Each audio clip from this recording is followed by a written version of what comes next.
Isinama na ang larong chess sa mga priority sports ng Philippine Sports Commission o PSC. Dahil dito tatanggap na ng mas malaking budget ang Chess Federation of the Philippines para sa mga developmental at grassroots program nito.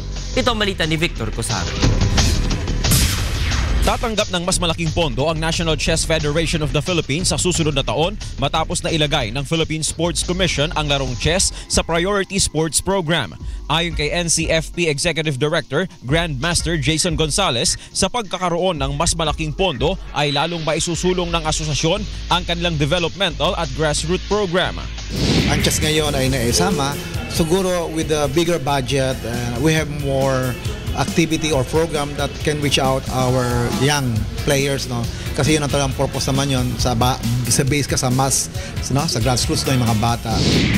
Ang naturang sports discipline ang ipinalit ng PSC sa weightlifting matapos madismaya sa hindi magandang performance nito sa nakaraang Asian Games. Samantala, dalawang malalaking international chess event naman ang nakatakdang isagawa sa Pilipinas sa susunod na buwan na inaasahang lalahukan ng mga kilalang Filipino at foreign chess grandmasters.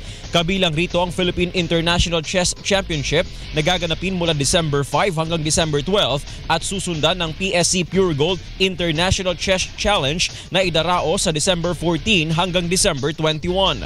Plano ng Chess Federation na magsagawa ng mas marami pang international chess competition sa bansa sa susunod na taon.